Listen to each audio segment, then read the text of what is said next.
नमो विष्णुपादाय कृष्णपृष्ठाय भूतले श्रीमते भक्तिवेदांत स्वामिनिति नामिने। नमस्ते सरस्वती देवे गौरवाणी प्रचारिणे निर्विशेष शून्यवादी पश्चात्य देशतारिणे। ओम ज्ञानतिमिरान्धस्य ज्ञानाञ्जनशलाकया चक्षुरुन्मीलितं येन तस्मै श्रीगुरुवे नमः। श्रीचैतन्यमनोभीष्टं स्थापितमेन भूतले स्वयं रूपकदा मह्यं ददाति स्वपदान्तिकम्। वन्देहं श्रीगुरु श्रीयुतपदकमलं श्रीगुरून् वैष्णवांश्च श्रीरूपं साग्रजातं सहगण रघुनाथान्वितं तं सजीवं साद्वैतं सावधूतं परिजनसहितं कृष्णचैतन्यदेवं श्रीराधा कृष्ण पादान् सकगण ललिता श्री विशाखान्वितांश्च। हे कृष्णा करुणा सिंधु दीनबंधु जगत्पदे गोपेश गोपिका कांत राधा कांत नमोस्तुते। तप्त कांचन गौरांगी राधे वृंदावनेश्वरी वृषभानुसूते देवी प्रणमामि हरिप्रिये। वाञ्छाकल्पतरुभ्यश्च कृपा सिन्धुभ्यैव च पतितानां पावनेभ्यो वैष्णवेभ्यो नमो नमः। श्री कृष्ण चैतन्य प्रभो नित्यानंद श्री अद्वैत गदाधर शिवासादि गौरभक्त वृंदा। हरे कृष्ण कृष्ण कृष्ण हरे हरे हरे राम राम राम हरे हरे। ईश्वर परम कृष्ण सच्चिदानंद विग्रह अनादिरादिर गोविंदा सर्व कारण कारणम। हरे Krishna. By the causeless mercy of the Supreme Personality of Godhead, Sri Krishna, we are nicely studying Bhagavad Gita every day.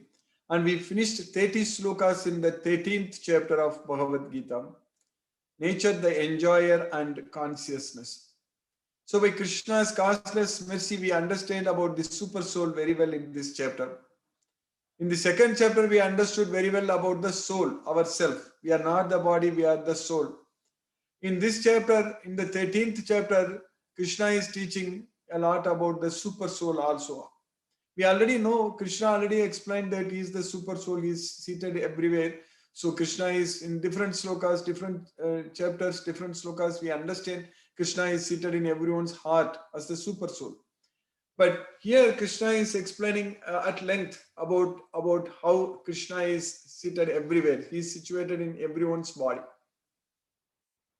So that way, we understand that the super soul, the Supreme Lord Sri Krishna is there in everyone's body, and he is actually a witness. He is overseer. He is the permitter. Like in the sloka what we studied, Upadrishta, Anumanta, Bharta, he is the master, and Bhokta, he is the enjoyer, and Maheshwara, he is the supreme controller. So Upadrishta, Anumanta, Bharta, Bhokta, Maheshwara. So Paramatma iti chayukta, he is called as Paramatma. He is known as Paramatma, the super soul. Krishna is the super soul. So Krishna is seated in our heart, in everyone's heart, and we should be able to see that. That's what is very important. We should be able to see Krishna in everyone's body. That means many times Krishna says that ya pasyati sa pasyati. In many slokas Krishna uses that line. Ya pasyati sa pasyati. One who sees like this is actually seeing. That means others, they are blind. Others, they are not actually seeing the truth. They are not actually seeing what is the reality. So that's why we need to have this eyes of knowledge, jnana chakshusha. So only with the eyes of knowledge we will be able to see things as they are. Because we are always changing our bodies. When we die, we get into a new body. And before getting into this body, we died. We had a different body earlier and we died. We left that body. We were kicked out of that body. And we were attached so much in the previous body, the previous life. So many relations, so many things, so many attachments we had. And we left everything. And now we don't remember anything. That's what we need to understand. We think that when the soul leaves, the soul is going to remember us. No way. When anyone leaves, when anyone dies, leaves the body, they don't remember us at all. We think that they remember us, they are around us, they are seeing us, all such things. We need to know that all our remembrance, all our memory, everything is there in our brain actually. So when the soul leaves the body, so We are leaving the body means there is no brain afterwards. We cannot remember anything. That's what we need to understand. So that's why we don't remember anything about our previous life. No one knows. We don't remember at all. That's what we need to understand. So that way, when we don't remember anything, so we don't remember how many lifetimes we have taken, how many times we died, and all such things. And now also, this life we remember, fortunately, by Krishna's mercy, that also when we get old, we get all kinds of diseases, especially the brain disorders, the brain diseases like dementia, Alzheimer's, Parkinson's, and so many diseases are there, Huntington's, lot of diseases to the brain. So then we won't be able to control our hands and to control our movements, our motor nervous system itself we won't be able to control. And we also don't remember a lot of things. We'll forget everything. Because everything is mechanically, they are all stored in our brain, in the hippocampus. So the part of the brain known as hippocampus, so everything is stored there. So that's why we are able to access our memory from there. So that's how we are able to interact in this world. So all these things are temporary. Everything in this life, everything, all our memory, all these things, everything is temporary.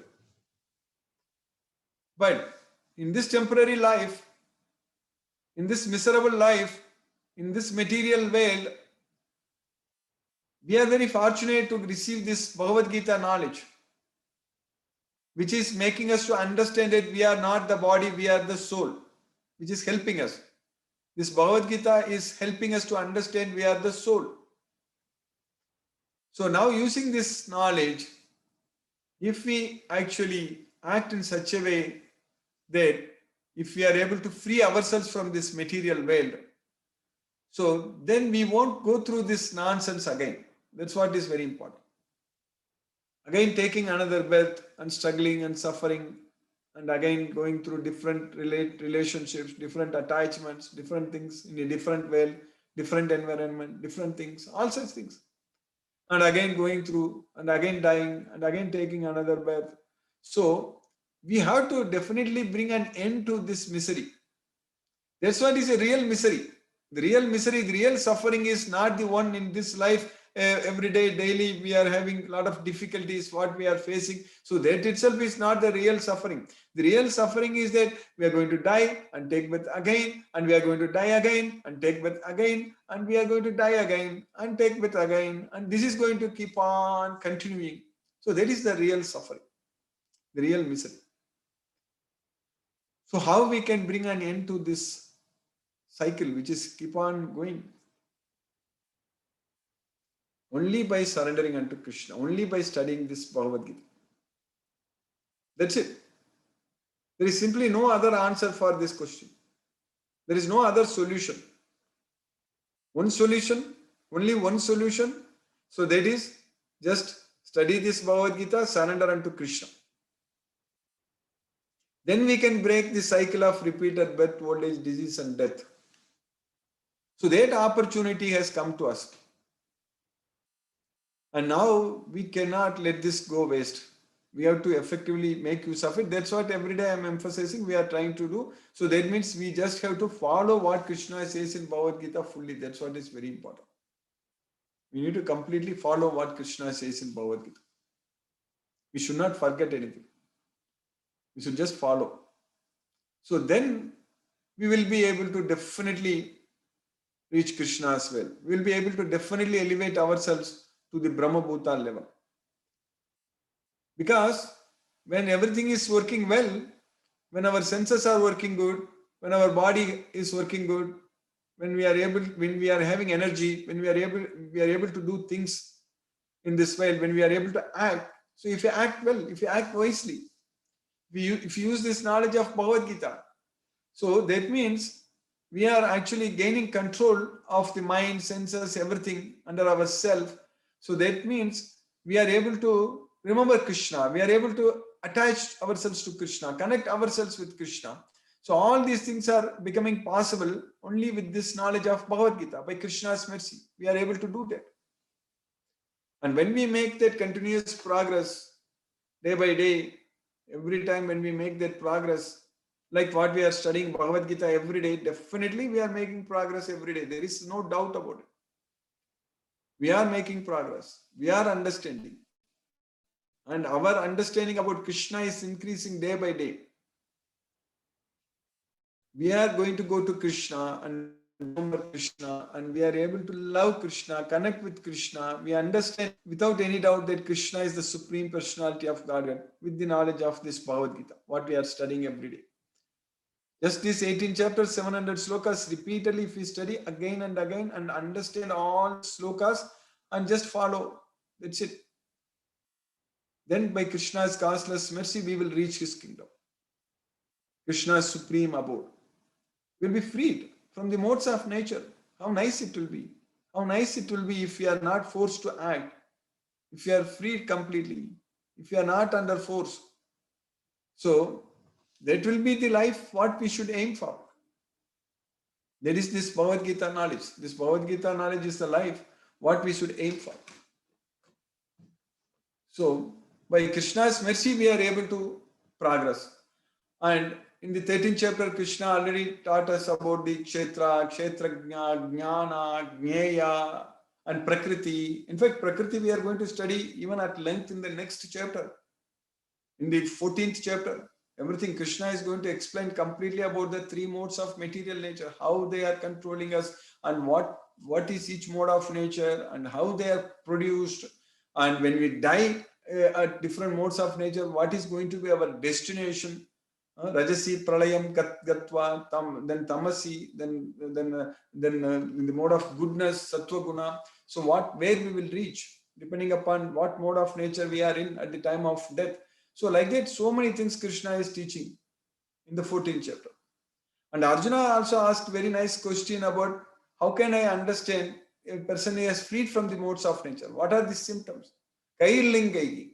Kairlingai trin gunan yetan atito bhavati prabho kimacharaga katam chaitan trin gunan ativartate.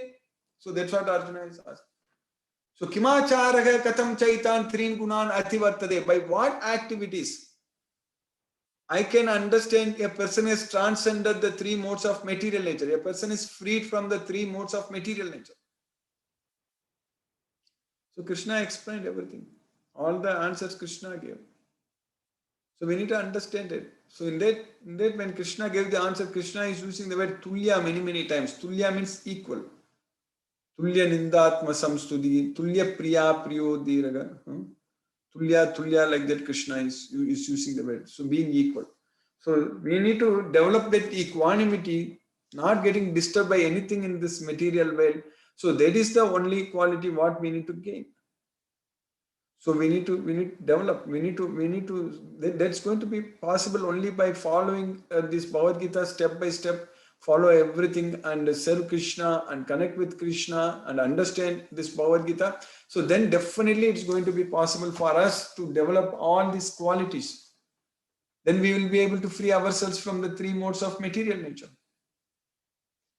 So in the 15th chapter also Krishna is teaching us about him, the yoga of the Supreme Person. We are able to understand. Krishna is giving a very nice analogy about the inverted banyan tree. So that's how our life in this material world is. We are all attached to this material world. It is like an inverted banyan tree. So like that, there are many slokas. Krishna is actually explaining incomplete about our life in this world. But only thing is that we need to understand everything. We need to keep remembering, keep revising. That's what is very important. We cannot just forget it. That's what is very important. That means we need to spend enough time every day in studying and understanding this Bhagavad Gita. Because Bhagavad Gita is a continuous source of knowledge. When you study, you will get more and more knowledge. But we need to follow. That's what is very important. We need to practice. Every step what Krishna is saying, we need to practice.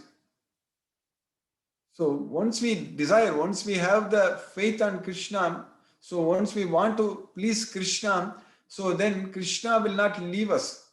Krishna will give us enough opportunities, more than enough opportunities, and Krishna will make sure that we always remember him. So that's what is going to happen by Krishna's costless mercy with the knowledge of Bhagavad Gita. We are definitely getting there. There is no doubt about it. So in the 13th chapter, we studied about Krishna is also in the sloka what we studied yesterday. Krishna said very very clearly that prakrityaiva cha karmani kriyamanani sarvasaka. So all the activities are carried out by the prakriti only. All the activities. This itself is a great science, very important science. Who understands? Who can teach this science? Any college, any institution, they teach about this, about the Prakriti, means the three modes of material nature. So they are doing all the activities. We are not doing anything. We are not doing. That is the reality. That is the fact. We think that we are doing, but we are not doing. We are forced to do everything. Everything we are forced. We are forced to do. So that's why when we are having a lot of stress in this way, so we do a lot of things under force, under compulsion. Like there is something called stress eating. So if you have so much stress, go keep on eating. So you don't care about anything. We cannot control our eating if we have stress. Krishna is teaching us in Bhagavad Gita that one should control our eating, regulate our eating and sleeping. If we have stress, how can we cannot control our eating and we cannot control our sleeping. And first of all, why we have stress? We have stress because we have so much of commitment, so much of attachment, so much of responsibilities, which are all being forced upon us. Everything is getting forced upon us. All this is why this is happening.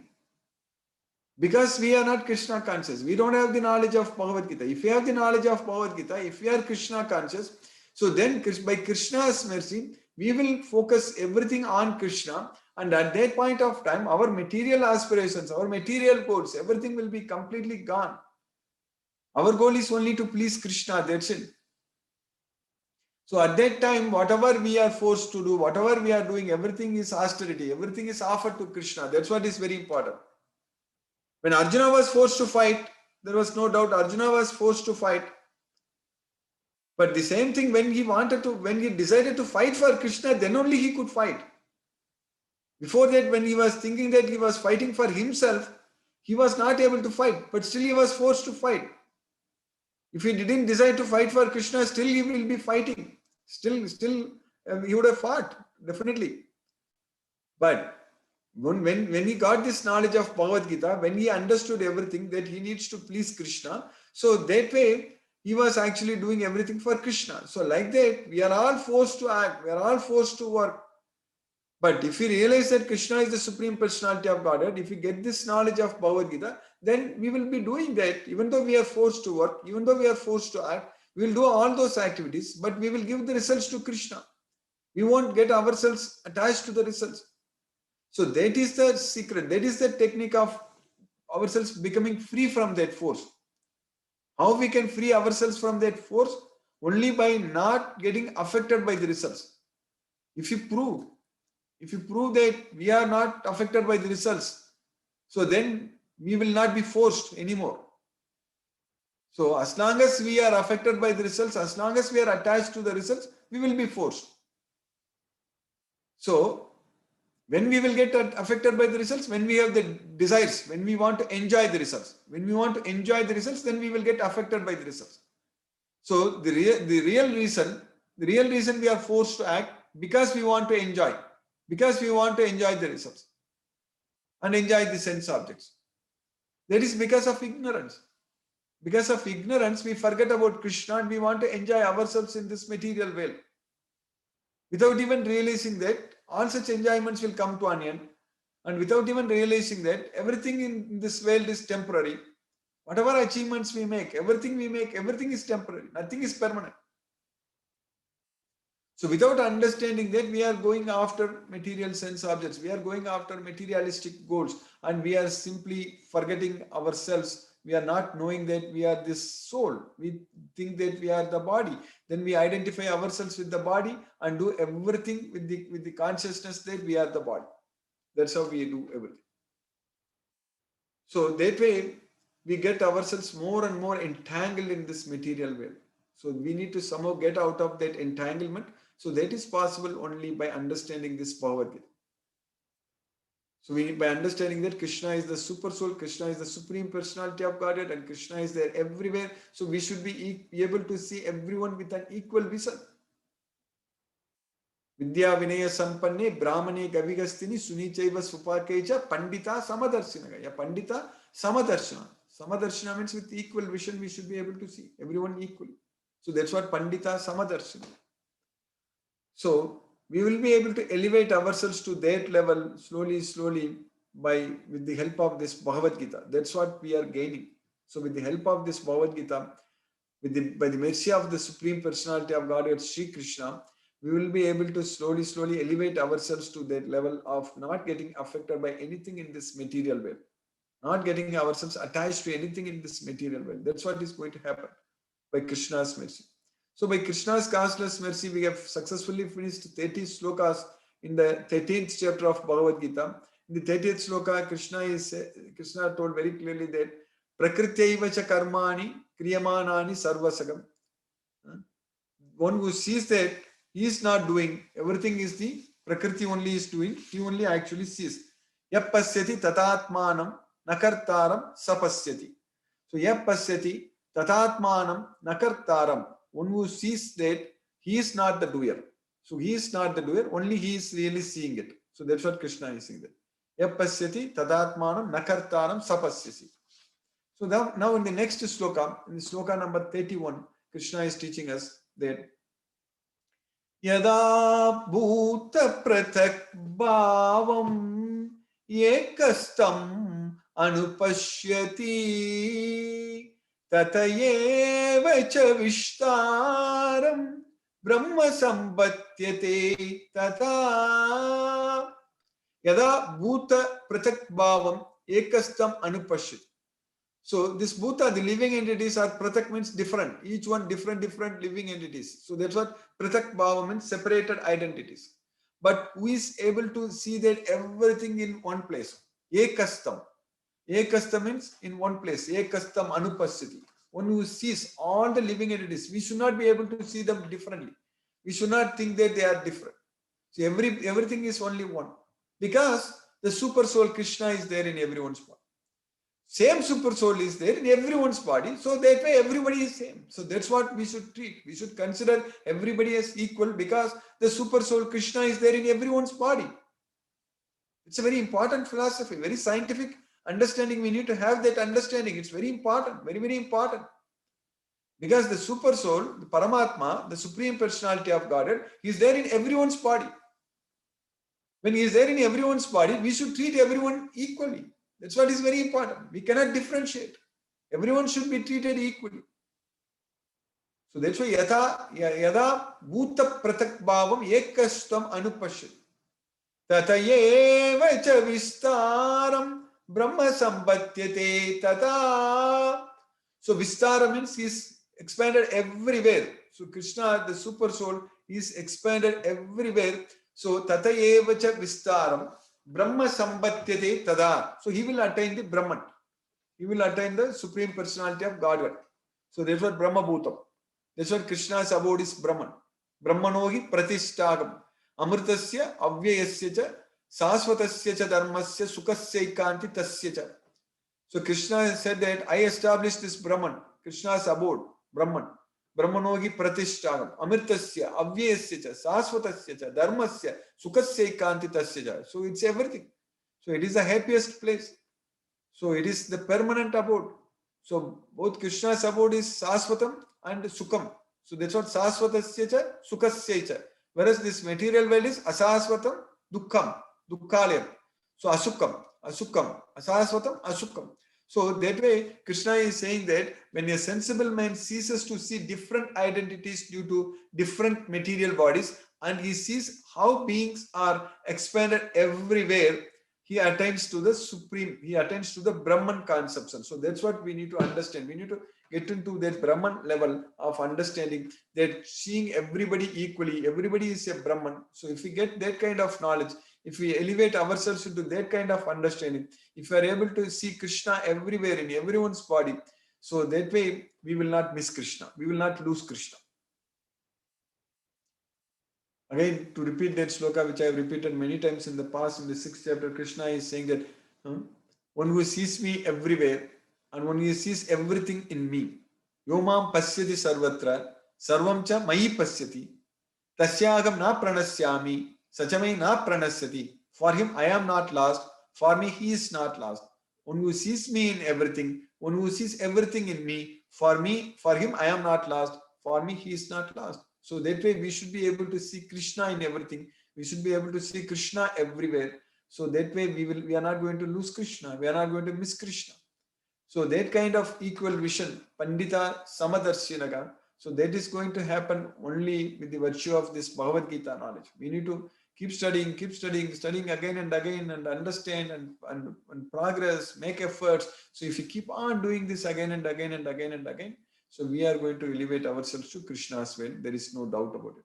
So by Krishna's causeless mercy, we have successfully finished this sloka number 31 in the 13th chapter of Bhagavad Gita. Hare Krishna. I will stop now and we'll discuss if any questions are there. Hare Krishna.